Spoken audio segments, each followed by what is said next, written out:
I'm joined by past guests of the podcast to talk more about suicide, something we don't talk very much about. And when we do, as I say in the introduction, we're not very good at it. And I don't mean the people who are sharing about their experiences. I really mean people who are like listening to them. Limits of language. Nonetheless, if you are watching this, I thank you for being here, whether it is live or at some point in the future. As of right now, Monday mornings, every Monday morning, a new episode comes out. And for now, on Thursdays, we have update episodes where I have conversations with people a year or more after we originally spoke. So check that out if you're curious. Other announcements, but I'll wait because more important, far more important, is I have two guests here with me. M from Iowa, Ambient up north of the border. And they've been on this live stream before. So if you've watched this, their names, voices might be familiar. And we have a question today that I think is a really hard question for anybody who's been in this space to try to answer. It's a good question, and we're going to try. And if you're watching this and it's live, and you can comment or add something to the chat, and you have a question, by all means, do that. And oh, by the way, I know this is a long shot, but if you want to join us, I'll just send you the link and you can just join us here. That's cool too. The question is, how would you describe what being suicidal is like to someone who has never experienced it? Wow. All right. I think that's a hard question, even if someone has experienced it, because it's obviously super personal. M in Iowa is here. Ambient, north of the border, is here. They are both suicide attempt survivors. And I imagine they might have something to say. Otherwise, they may not have, they probably wouldn't have shown up here. So do either of you, Ambient or M, want to try to tackle that very challenging question? I can start. All right. I was thinking about this today, and I think the first thing that comes to mind is almost like feeling like you have a terminal illness, but no one else knows about it. Like you know that the day is coming, and you know you have like that sense of a foreshortened future, but you don't get to say goodbye, and no one else knows about it. And it just feels very weird. Um, it's something that feels very, it's like always right in front of your eyes. Like if you're trying to look into the future, or if someone asks you a question about the future, Yeah. there's no getting around that. It's like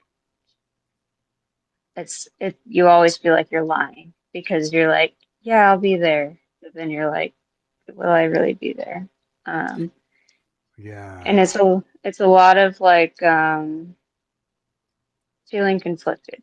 Not so much about the actual act, sometimes about the act, but like conflicted about whether or not to let someone in, about how I should be around people. Am I going to hurt people? Mm-hmm. And all of that. So, yeah. Are you ever in situations where that comes up? You had said something about someone talking about an event in the future, for example, right? Like, is that like recently in the last, I don't know, recent memory? Have you had a conversation like that where it's like, oh, I don't know how to do this with this person because they're never going to get it. I'm not going to tell Yeah. them. Yeah. Yeah, definitely. A lot of a lot of conversations recently, for sure. Are Yeah. you tempted to just say it? I mean, sometimes it almost slips out because it's such a like obvious thing in my brain, but I like in a moment I may forget that, oh, that it's not obvious to everyone else. And Yeah. yeah, But I it's imagine. just a lot of, yeah, No, go ahead. it's just a lot of trying to balance things. Like obviously, if you want to do this thing to yourself, but you have to figure out, is there a way to do this kindly to other people? And I don't know if there is. And It obviously, it feels very depends. heavy. Yeah. I mean, if you're talking to somebody who knows you well and knows that you tried last year, for example, whoever it might be, that's a little different than like a colleague who doesn't know anything about that, right? Context matters. I would imagine relationships matter. Um, Ambient. I know I'm doing something I said I don't normally do it, which is put people on the spot. You had said earlier before we clicked go live that this is a challenging one. It's very tough. How's my audio? It's good enough. Not great, but we're listening. Okay. Um, I like M's description. For me, it varies a lot depending on the day. There is definitely a physical sensation that there are no words to describe. The most unique piece is once there's a plan, there's this huge weight that kind of lifts off and it becomes significantly less heavy. Two things. Which is, One, yeah. your audio is not great. Sorry. Don't shoot the messenger. No, in that we can't see you, Ambient, but I'm sure there's some crazy stuff going on right now behind the scenes. There is. Um, well, you know what? If you've heard the podcast, you'll hear me say that a lot. Like that is something I hear pretty often. Like the plan makes things feel, I don't know what the word is, like better, lighter, easier, more manageable. Yeah, You know? absolutely. I would And it also just imagine. Yeah, go ahead, Emmy. it just does feel like you're kind of living a secret life, I guess. Um, because you don't share it and you're not going to be at that next event. Um, and that's kind of a bizarre feeling too, just like Em mentioned. Mm-hmm.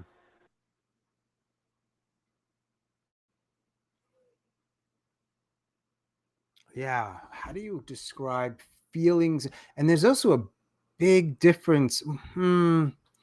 A difference between if you're actively suicidal, whether that's like planning and, you know, next month, I'm going to go to the bridge, putting things in order, versus this other space, which in a lot of ways I think is really kind of harder to define, which is passive. And I would imagine, I don't have like numbers on this. There's really a lot more people in the passive space than the active space, but obviously they move back and forth. Um, how do they describe it? How do you describe it when you're like, well, chances are I'm not going to do that, but it's there, and it's mm. And based on the Yeah. original question, and nobody, and they've never been in that space. So if you're passively suicidal and nobody's ever, I mean, I actually, it won't be a shock that I'm somewhat cynical about some things, but I don't even know if there's a way to describe it where people could get it. I mean, it might be worth the effort, but like, it's almost like trying to describe being in love and and you've never been in love. You're like, good luck. I mean, if you're a poet, you might come, inch closer to that spot, but mm, you know, Yeah. I think just as hard it is as it is for other people to explain to me what it's like to want to live and like have things to look forward to and like actually want to be here. yeah, That's very hard for my brain to comprehend. I'm sure it's equally difficult for their brain to comprehend. Why would someone want to die when death is usually something that people fear? right. Well, you could, I to think, me, yeah, yeah, go. No, sorry. Go. I think in the passive state, suicidality feels like an itch that you can't scratch. Um, it feels like an intrusive thought that just won't go away. And you're not really sure what to do with it. You're not sure if you should talk to someone about it. You're not sure if you should start planning. You're not sure if you need to change your meds. Like, there's just so many questions that come up when you're dealing with passive suicidality.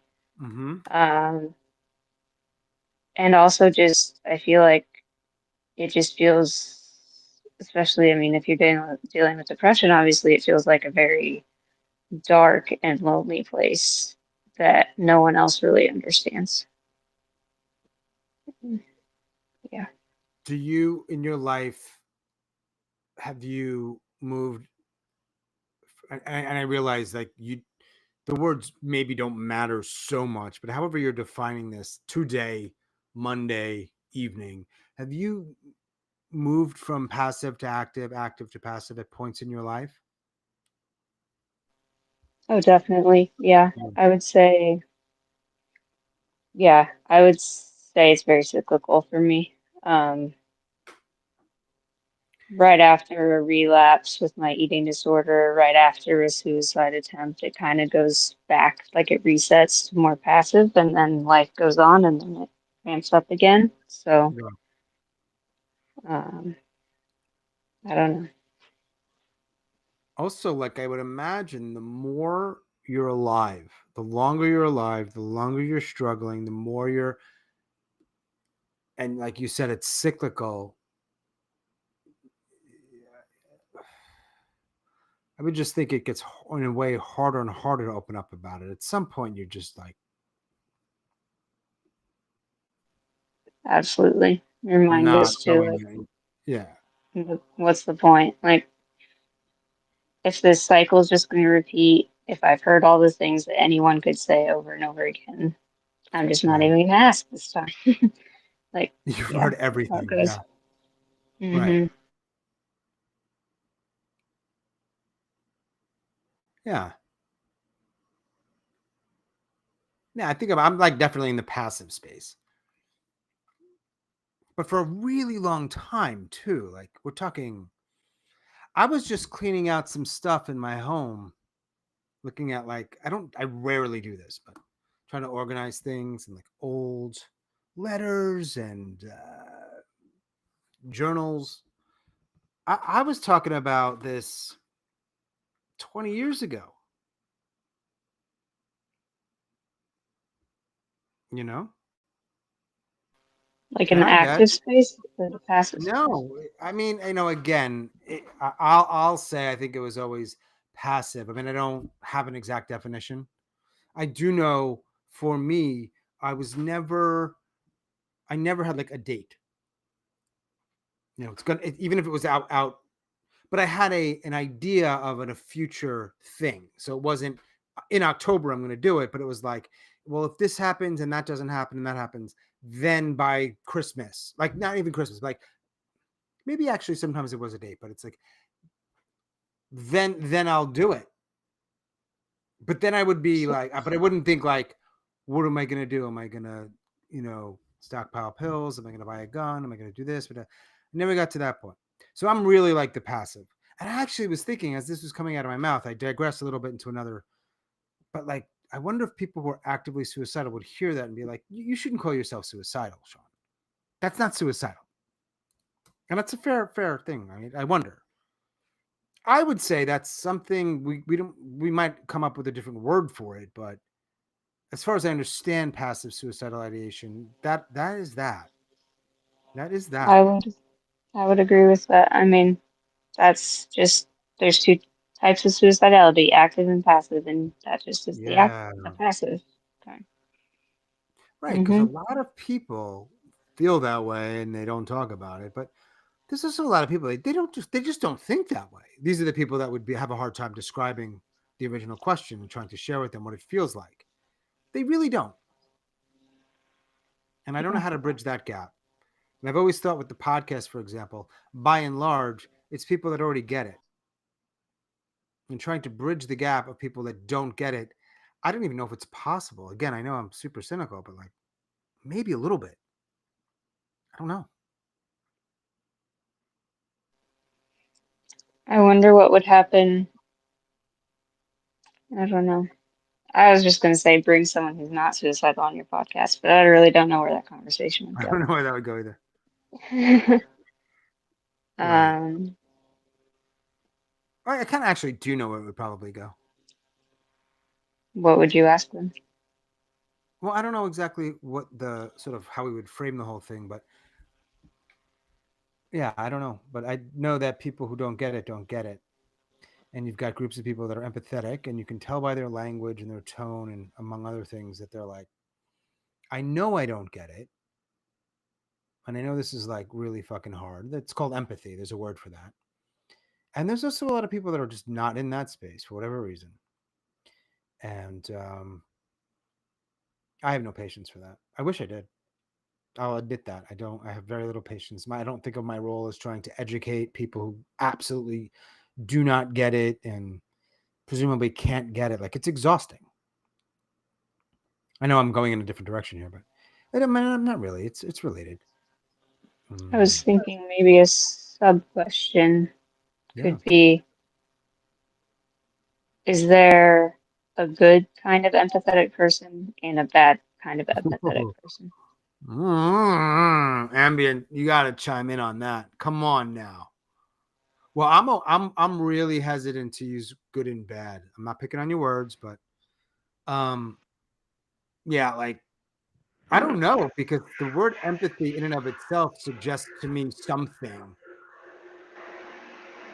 I guess like a lot of things, there's shades, right? Like shades of it.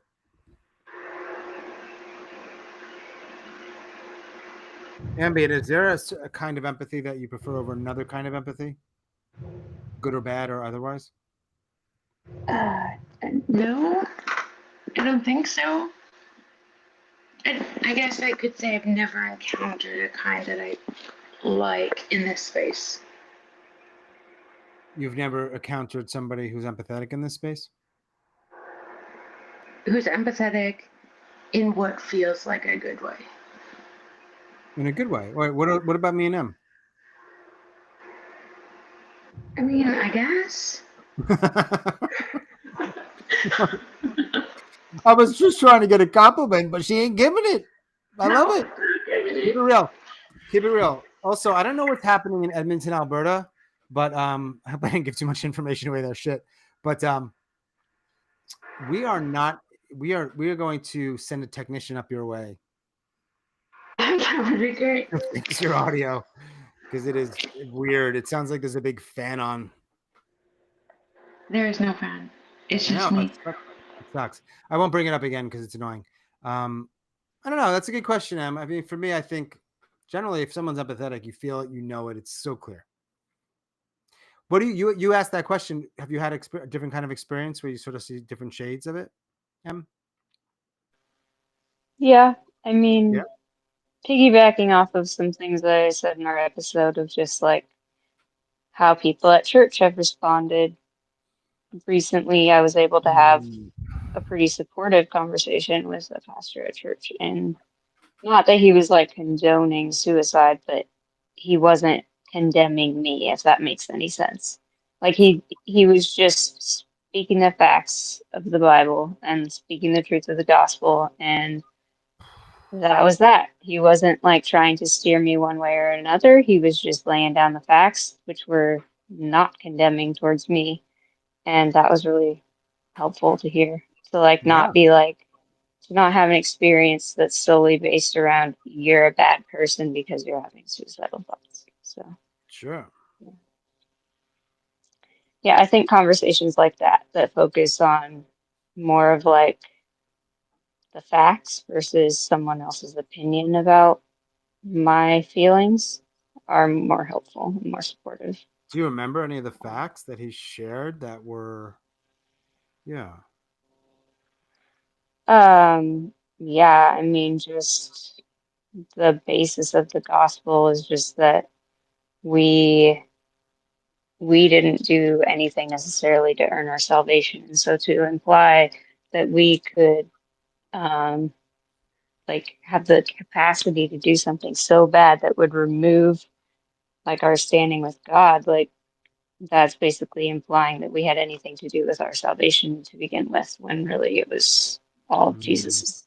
doing on the cross for us. So that was really powerful, a good reminder. Yeah. Um, yeah, there were some other things too, but yeah, it was really refreshing to hear it from that viewpoint, that lens Mhm. of just speaking the truth of the Bible. Yeah. I wonder how many people have tried to explain to people in their lives this thing, right? Like, what does it feel like to feel this way? And they could not find the words. And at some point, they're just like, I'm done trying. Even if there was somebody out there who might have understood it, or not understood it necessarily, but just, like, I think at some point, people are like, I'm just not going to do that anymore. You know, like it's just exhausting. There's no payoff. Yeah, I mean, even contacting the suicide hotline, there's really no Yeah. point.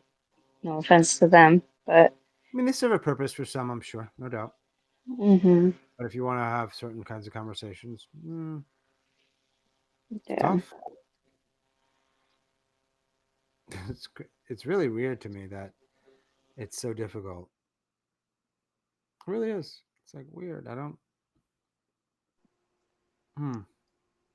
I think it's kind of like a conflict of interest, just kind of like they want to be supportive of you, but they don't want you to die. So Yeah. that is Yeah. why it's such a big dilemma, is because they don't want to say anything that might encourage you to do so, but they also should want to validate like what you're going through, but they can't really do that because then what if you do something and then they have to Yeah.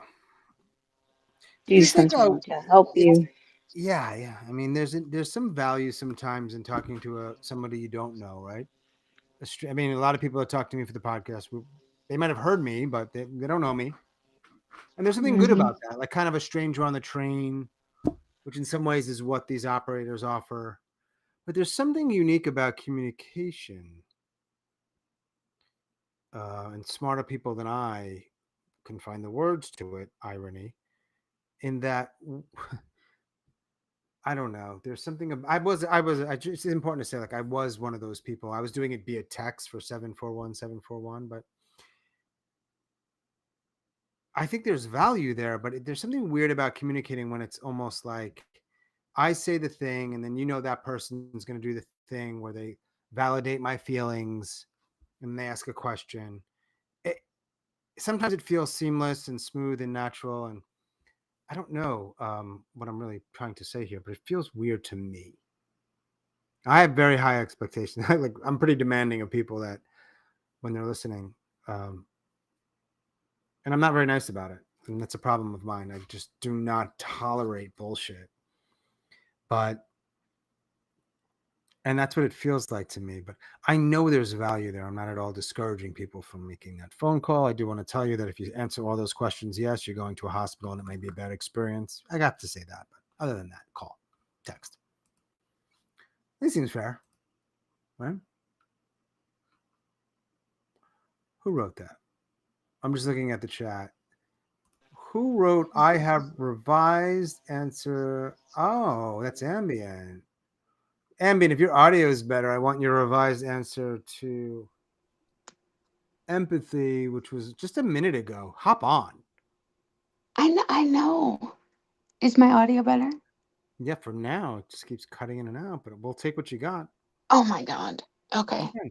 Yeah. Um, I think I don't love maybe the question because empathy, the Empathy. most basic definition is like understanding another's feelings. And I That's just right. simply know that's not true in most spaces around this, except for this unique one. Um, Oh, were you just giving me a compliment? Maybe. Oh, making me. So the preferred is somebody who's curious about it, like Yes. legitimately curious. I mean, you could argue that empathy and curiosity overlap a lot. For sure. Yeah.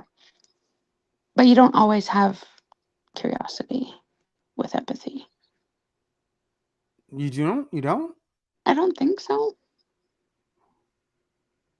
Can I give you the definition of empathy versus sympathy? Because it'll get to empathy. Sure. But this is according to womenshealthmag.com. It's like, I don't know. Good choice. Okay. Yeah. Because, two women.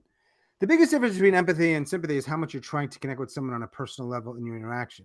As Leonard, I don't know who Leonard is, describes it, empathy is when you really listen for a feeling and try to relate to the feeling for a moment, and you convey an understanding of that person's feelings, where sympathy is focused on feeling sorry for someone. Okay, I got that. So sympathy's out because that's not really the point of this.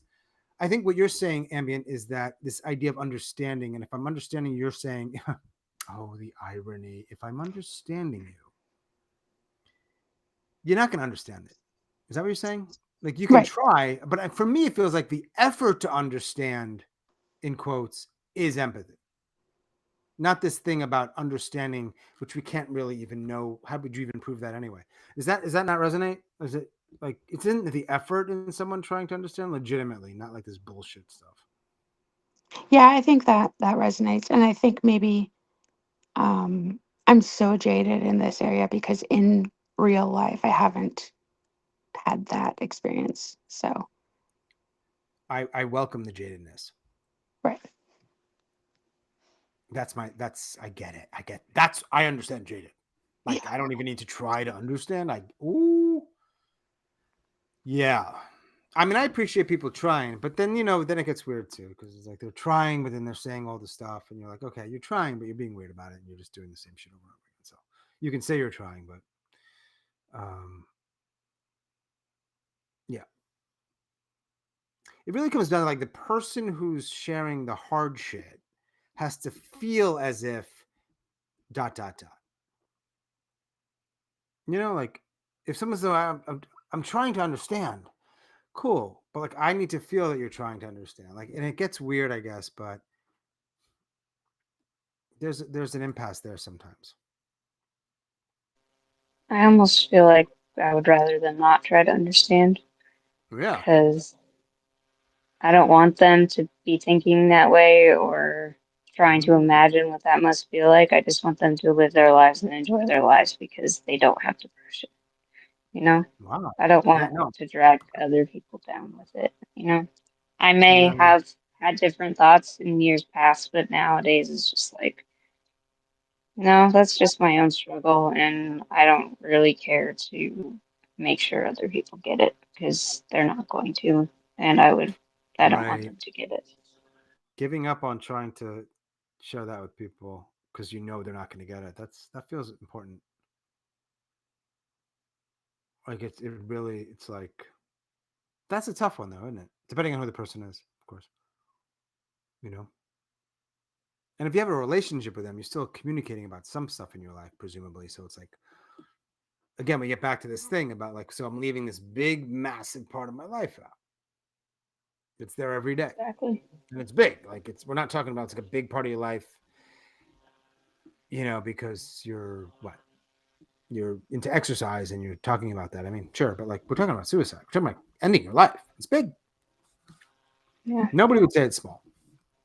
I don't think. Like if we are following the terminal illness kind of category, then like that's the equivalent of being like, I have cancer, but we're just not talking about it. Right. And it's Which they probably used to gonna not. kill me. They Yeah, used, back in the day, they would whisper it, right? Because it's like, talk about it. So that was actually a thing. Now it's real different. Right. But imagine that, right? So like, but it's not the same, Em, right? You know what they would say? People would say is, well, someone gets cancer. I mean, they might have smoked for 50 years, so okay, but like, but this is different. You're choosing. I think, I yeah, hate I that think so you're much. right. And I only share that because that's what some people would say, and then we get back to the empathy thing. Well, if you're choosing this, then Yeah, no one so chooses stupid. cancer. I don't think. I mean, sure, maybe they could have lived smarter lifestyle, healthier lifestyle, but he wants cancer. It's like, But people can choose to refuse treatment for cancer and they don't get lectured either most of the time. yeah. Yeah. And you work in a hospital? I do, yeah. Mm-hmm. Yep. Nobody needs to be lectured about anything. Save your lectures, whoever you are. No one gives a shit. Like even at a college, it's annoying. They get paid to do that, but they still mostly suck. Lecture. Ridiculous. Let's end Yeah, on a I high feel. note. Let's make it a pretty bow for everybody. What do you say, Ambient? No? What do you mean by that? I don't know. It's not my style. People like ending on an up. If I can circle back to the original question, Yeah. the physical feeling, so inactive um, suicidal spaces, the feeling, the most related I can describe is like the kid waiting for Christmas morning. That's what it feels like. The anticipation and that energy. Yeah. Does that make sense? Yeah. Yeah. Hmm.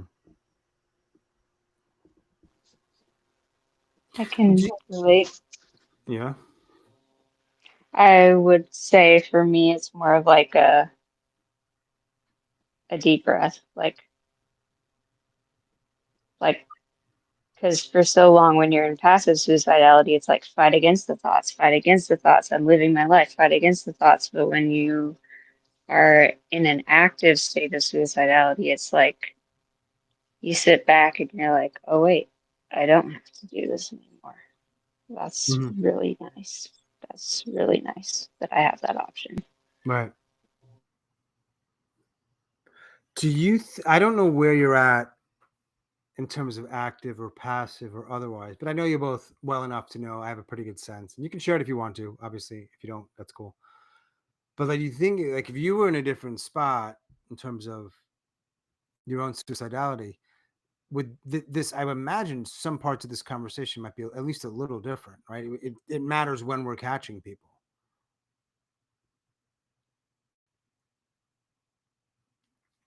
or does it? Absolutely. I would say it matters. Yeah. Hmm. And I think that makes it even more difficult to help other people understand because it's like a sliding scale of Mhm. different feelings for me, anyways. Right. So to try and capture that is impossible. Totally. Did you guys hear what the question I asked? I asked a question to one of my guests a couple weeks ago. It was actually longer. I think the episode came out recently. It has nothing to do with our conversation, and you may have already heard it, but I think it's worth repeating. Can I ask it to both of you? I'm going to assume Sure. it's yes. You can cut me off if you've heard it. If a lobster chooses to take its own life, is that lobster a selfish shellfish?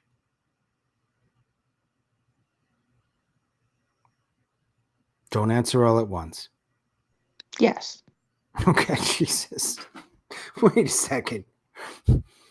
Ambient, I thought we've talked a lot about selfishness or lack thereof. Do you feel we're not? This is a different, we're going in a different direction. I don't mean to be too glib about it, or if that's the right word. I think I know you well enough to know that you generally don't feel as if people who take their own lives are selfish. Am I incorrect? You are correct. I do not believe they are, but I Why is had it? to because of the rhyme. Oh, okay. Some people will not appreciate that question I asked because they're like, Sean, you're making jokes. Probably shellfish don't try to take their lives, and this is a serious topic. I can acknowledge that, but once in a while, I want to throw in a little levity. I think it's okay. Now, if that same person said, "Why'd you choose lobster, not a crab?" and I don't know, could have been a lobster, could have been a crab. Well, I don't know about lobsters, but I don't think that people who are genuinely hurting, struggling that deep with depression, PTSD, what have you, are in any way trying to inflict pain on other people. I don't Yeah. think it's selfish. I think they just don't know what else to do at that point. So, Yeah.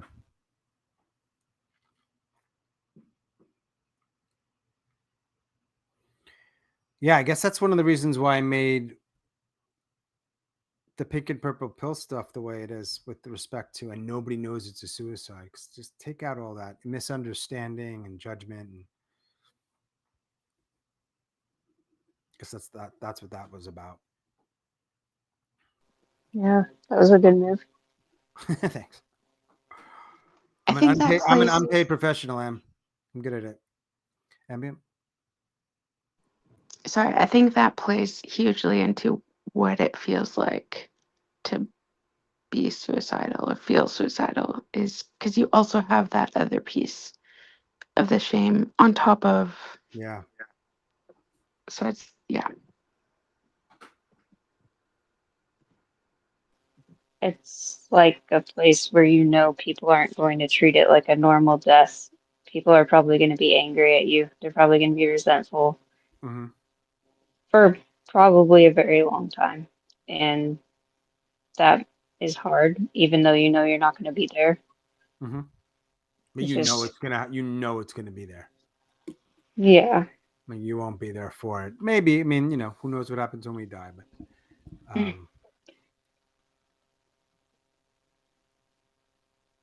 Yeah. wow. I would love to hear what other people think as well about that question. How would you describe feeling or being suicidal to people who don't experience that, who have never experienced it, who don't understand it really? Hmm.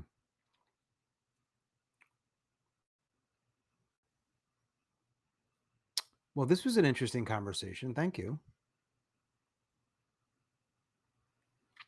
If either of you want to share any last thoughts before we are no longer live, I didn't mean it to come out quite that way, but it did. Then please do.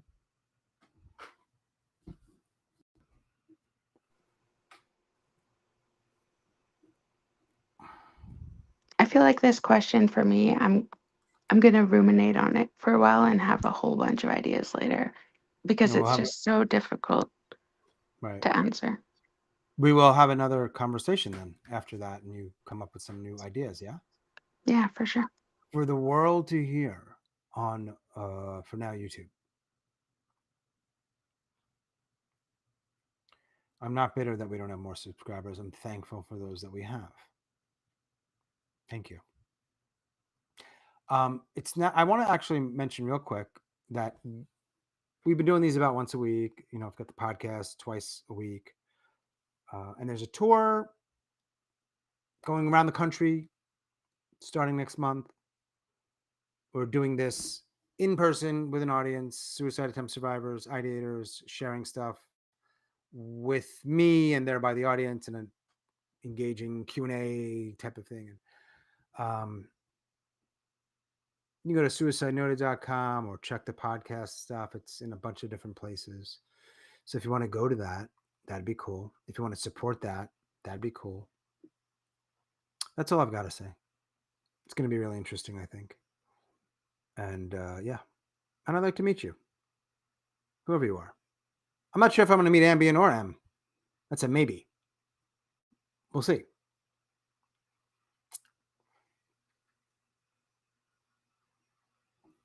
I don't like when you go silent. I mean, I don't mind it. I just don't know what to do.